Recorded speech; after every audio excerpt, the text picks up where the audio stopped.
और चलिए अब बात करते हैं सावन सोमवार की। आज सावन का पहला सोमवार है। इस बार सावन के महीने में अद्भुत संयोग देखने को मिल रहा है, जहां सावन के महीने की शुरुआत यानी कि सोमवार से ही हो रही है, तो वहीं सावन का समापन भी सोमवार को ही हो रहा है।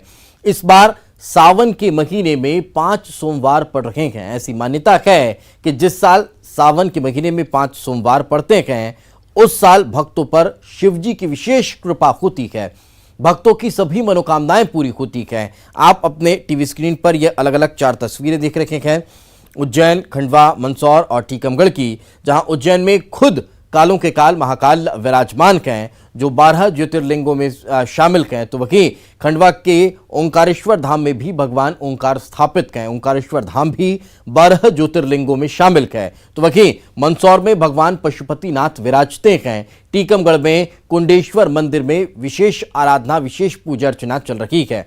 तो ये 4 अलग अलग भगवान भोलेनाथ के धामों की तस्वीर।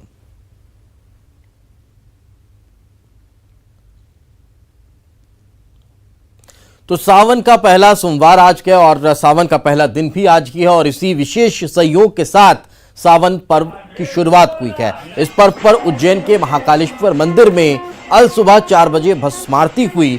हालांकि कोरोना के चलते आरती में आम श्रद्धालुओं को प्रवेश नहीं मिल पाया, लेकिन भस्म आरती में आज गर्भगृह को चमेली के फूलों से सजाया गया और कोरोना को लेकर पंडित पुजारियों ने भगवान महाकाल से प्रार्थना की है। विशेष प्रार्थना अर्चना बाबा महाकाल से की गई। ये अद्भुत दर्शन बाबा महाकाल की भस्म आरती के सुबह बाबा महाकाल की भस्म आरती की गई, उसके बाद विशेष श्रृंगार बाबा का हुआ और फिर आम श्रद्धालुओं के लिए दर्शन के लिए मंदिर के कपाट खोल दिए गए। अब रात 9 बजे तक श्रद्धालु मंदिर में दर्शन कर सकेंगे। अमूमन भस्म आरती में हजारों की संख्या में लोग पहुंचते हैं और जब श्रावण सोमवार को तो फिर यह तादाद और बढ़ जाती है, लेकिन कोरोना काल की वजह से इस बार भस्म आरती में सिर्फ जो पुजारी थे वही रहे और अब फिर मंदिर आम दर्शनों के लिए खोल दिया गया है। मंदसौर में भी भगवान पशुपतिनाथ महादेव मंदिर में सुबह 5 बजे से ही पूजा अर्चना शुरू हो चुकी है। श्रद्धालु गर्भगृह में इस बार प्रवेश नहीं कर पाएंगे, बाहर से ही दर्शन की व्यवस्था की गई है। इससे पहले श्रद्धालुओं को थर्मल स्क्रीनिंग करवानी पड़ेगी। पूरी तरह से श्रद्धालु को सैनिटाइज होकर ही अंदर आना होगा। फिजिकल डिस्टेंसिंग बनी रखे, इसके लिए मंदिर परिसर में गोले बनाए गए हैं, जिन पर श्रद्धालु खड़े होकर जो डिस्टेंसिंग है उसे मेंटेन कर पाएंगे।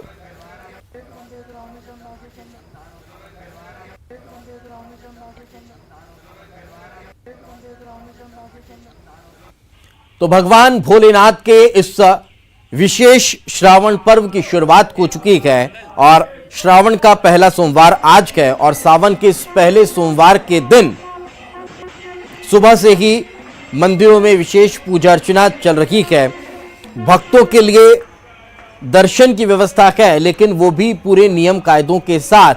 अभी तक मंदिरों में जो व्यवस्थाएं होती थी उनको थोड़ा सा परिवर्तित किया गया, ताकि भक्त जब भगवान के दर्शन करने पहुंचे, भगवान की शरण में पहुंचे, तो फिर स्वस्थ भी रखे, दूसरों को भी अस्वस्थ न करे। ये तमाम चीजें देखने को मिल रही हैं और उन्हीं सभी एहतियात के साथ श्रद्धालु इस वर्ष सावन के विशेष पर्व पर दर्शन करने के लिए पहुंच रहे हैं।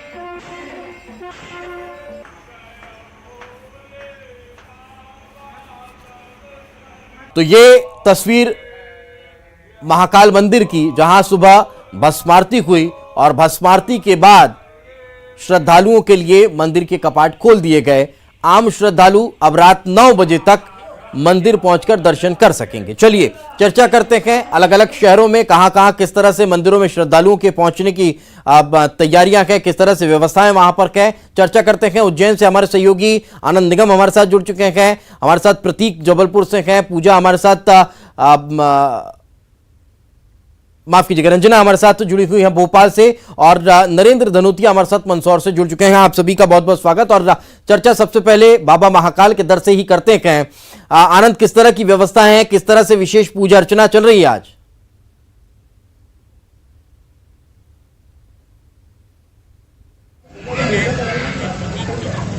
मंदिर की तो ये अपने आप में एक बड़ा विशेष मंदिर है, क्योंकि दक्षिण मुखी होने के कारण इसकी अलग मान्यता है, इसीलिए श्रद्धालु दूर दूर से यहाँ पर आते हैं।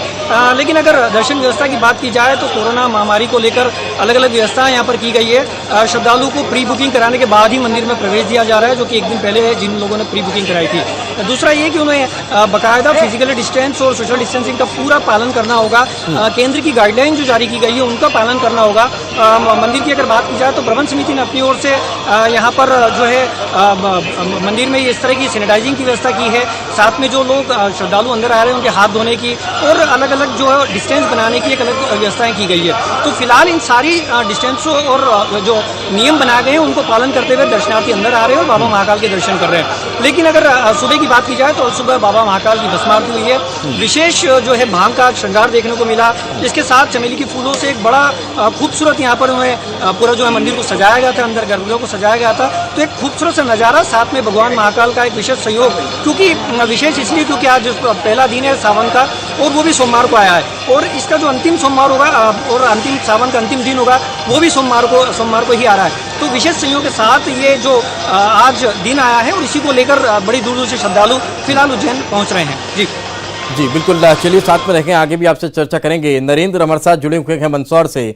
नरेंद्र, मंदसौर में किस तरह की व्यवस्था है? पशुपतिनाथ के दर पर किस तरह से श्रद्धालु पहुंच रहे हैं?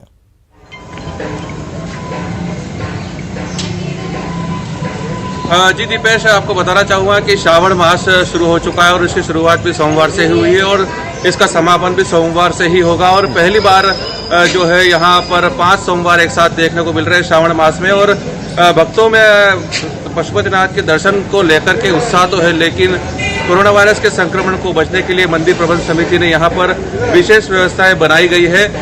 सबसे पहले तो व्यक्ति यहाँ पर दर्शन के लिए जब आएगा तो उसको हाथ धोना होगा और खुद को सैनिटाइज करना होगा। उसके बाद आप मेरे पीछे देख सकते हैं कि जितने श्रद्धालु आ रहे हैं उनकी यहाँ पर थर्मल स्क्रीनिंग की जा रही है। थर्मल स्क्रीनिंग के बाद एक रजिस्टर में नाम भी दर्ज हो रहा है, उसके बाद ही श्रद्धालु अंदर प्रवेश कर पाएगा। मंदिर के गर्भगृह के बाहर से ही श्रद्धालु को दर्शन करने होंगे। वहाँ पर भी गोले बनाए गए हैं और एक यहाँ के समाज सेवी नारू खान ने जो एक सेंसर वाली एक घंटी लगाई है, उसको केवल हाथ दूर से करने पर ही वो घंटी अपने आप बज जाएगी। किसी भी तरह से घंटे को स्पर्श भी नहीं करना पड़ेगा और जैसे ही वहाँ पर घंटा बजेगा श्रद्धालु अपनी बारी आते से ही वहाँ पर भगवान पशुपतिनाथ के गर्भगृह के बाहर से ही दर्शन कर लेगा।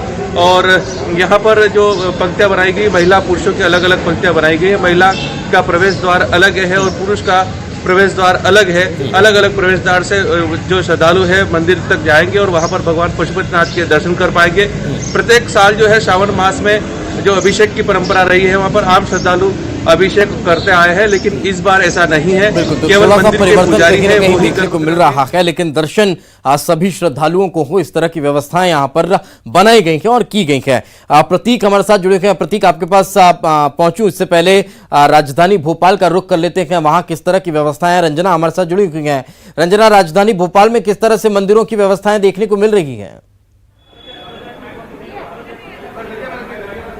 आज दीपेश, बिल्कुल सावन का पहला सोमवार है और आज सावन के पहले दिन जो श्रद्धालु हैं मंदिर में पहुंच रहे हैं, पूजा पाठ कर रहे हैं। लेकिन कोरोना काल के चलते जिस तरह से मंदिरों में पूजा पाठ को लेकर व्यवस्थाएं वो बदली हुई नजर आ रही, यानी ये जो आप गर्भगृह देख रहे हैं, पहले श्रद्धालु यहां तक प्रवेश कर जाते थे, लेकिन अब गर्भगृह में जो श्रद्धालु हैं उनके प्रवेश पूरी तरह से प्रतिबंधित है। और इस तरह का ये जो बोर्ड है यहाँ पर लगा हुआ है और अंदर सिर्फ जो पुजारी हैं वो पूजा पाठ कर रहे हैं, लेकिन जो श्रद्धालु यहाँ पर आ रहे हैं आप देख सकते हैं कि श्रद्धालु तमाम सुरक्षा जो एहतियात है उसके साथ यहाँ पर पहुंच रहे हैं। सारे श्रद्धालु जो मास्क पहनकर यहाँ पर पहुंचे हुए हैं और जब उनको पूजा पाठ करनी है, यानी जो दूध और जल भगवान शिव की प्रतिमा तक अर्पित करना है, उसके लिए ये जो इस तरह का पाइप है यहाँ पर लगाया गया, यानी यहाँ से जो जल है और जो दूध है वो भगवान शिव को की मूर्ति पर यहाँ पर अर्पित करें और सीधा वहां पर जो शिवलिंग स्थापित है वहां पर जाकर इस तरह से ये जो दूध और जल अर्पित हो रहा है, यानी जो श्रद्धालु अभिषेक और जल चढ़ाने और करने के उद्देश्य से मंदिर में पहुंच रहे, उनकी ये कामना भी आज इस तरह से कोरोना काल में बदले हुए नियमों के साथ पूरी हो रही है। और यहाँ पर एक टोकनी लगाई गई है जिसमें जो श्रद्धालु हैं वो फूल, बेलपत्र, नारियल और जितना भी चढ़ावा है भगवान शिव को, चाहे वो धतूरे हो जो भगवान शिव की सबसे ज्यादा प्रिय चीजें हैं, उनको यहाँ पर अर्पित कर सकते हैं। यानी श्रद्धालु जहाँ पहले बहुत बड़ी संख्या में मंदिर में पहुंचते थे, वो संख्या थोड़ी सी कम तो जरूर हुई है, लेकिन फिर भी जो श्रद्धालु हैं उनके आने का सिलसिला लगातार चल रहा है। और एक और जो सुविधा इस मंदिर की है, ये बड़बाले महादेव मंदिर है, राजधानी भोपाल का प्राचीन मंदिर है और यहाँ पर जो भगवान है वो बड़ के पेड़ के नीचे से स्थापित हुए हैं और यही वजह है कि लोग अपनी मनोकामना लेकर इस मंदिर में पहुंचते हैं। और यहाँ पर अगर कोई श्रद्धालु नहीं आ सकता है तो वो ऑनलाइन इस मंदिर में भगवान शिव के दर्शन भी कर सकता है और अपनी जो मनोकामना है या फिर जो चढ़ावा है वो भी ऑनलाइन यहाँ पर भेज सकता है। यानी अब बदले हुए समय के साथ जो व्यवस्था है उसमें अभी बदलाव किया गया है, लेकिन जो श्रद्धालु है उनकी भक्ति है वो उसी तरह से आज सावन के पहले सोमवार के दिन देखने को मिल रही है। और हालांकि व्यवस्थाएं थोड़ी सी बदली हैं और अगर इस बदली हुई व्यवस्था के बीच, इस कोरोना काल के बीच अगर आम श्रद्धालु दर्शन करने नहीं जा पा रहे हैं तो वो हमारे माध्यम से दर्शन कर सकते हैं। अलग अलग शहरों के अलग अलग शिव मंदिरों के दर्शन हम आपको करवा रखे हैं। 12 ज्योतिर्लिंगों में मध्य प्रदेश के ज्योतिर्लिंगों के दर्शन हम आप तक का करवाने की कोशिश कर रखे हैं ताकि आप घर बैठे ही श्रावण के पहले सोमवार का लाभ उठा सकते हैं। साथ में रखे रंजना, हमारे साथ प्रतीक का मौजूद हैं। संस्कार धानी में किस तरह की व्यवस्थाएं हैं, किस तरह से भगवान भोलेनाथ के दर्शन करने के लिए श्रद्धालु पहुंच रहे हैं, प्रतीक हमें बताएंगे। प्रतीक जी दीपेश, बिल्कुल, चूंकि शिव आराधना का महापर्व जो होता है उस तरीके से पूरा सावन मास मनाया जाता है और इस बार तो विशेष संयोग है। 5 सावन सोमवार हैं, शुरुआत सावन के सोमवार से है और सावन का अंत भी सोमवार से होगा। सीधे आपको दर्शन कराता हूँ। 76 फीट ऊंची कचनार सिटी में जो विराजे हैं भगवान भोलेनाथ की ये आकर्षक प्रतिमा, जिसे देखने के लिए, दर्शन के लिए, आशीर्वाद पाने दूर दूर से लोग आते हैं। विश्व विख्यात भी अगर कहें तो गलत नहीं होगा। विशेष रूप से इसके गर्भगृह में 12 ज्योतिर्लिंगों की स्थापना भी की गई है। चूंकि कोरोना संकट काल है, अमूमन सावन के पहले सोमवार पर यहां पैर रखने की जगह भी नहीं हुआ करती थी, लेकिन कोरोना के चलते इस बार भीड़ कम है। सोशल डिस्टेंसिंग का पालन किया जा रहा है। मंदिर में प्रवेश के पहले ही सैनिटाइज तमाम भक्तों को किया जा रहा है। तमाम जो दिशा निर्देश है, एहतियात है, कोरोना संकट काल के चलते उन तमाम चीजों का यहाँ पर पालन हो रहा है। लेकिन फिर भी इक्का दुक्का ही सही, लेकिन एक एक करके श्रद्धालुओं की जो भीड़ है वो मंदिर की ओर आ रही है। और चूंकि सावन मास है, विशेष रूप से भगवान भोलेनाथ को सबसे प्रिय रहता है और शिव आराधना के लिए सबसे अनुकूल समय सावन कहा जाता है। तमाम पौराणिक मान्यताएं हैं कि भगवान भोलेनाथ अपने ससुराल जब आए थे तो विशेष रूप से जल से और तमाम चीजों से उनका स्वागत किया गया था। तमाम तरह की किंवदंतियां हैं, कई तरह की कथाएं हैं जो अमूमन इस पर्व में सिरसा याद आने लगती हैं। खैर, प्रतीक साथ में रखें। हमारे साथ राजीव रावत टीकमगढ़ से जुड़ चुके हैं। राजीव, टीकमगढ़ में किस तरह की व्यवस्थाएं हैं? भगवान भोलेनाथ के दर्शन करने के लिए श्रद्धालु पहुंच रहे हैं?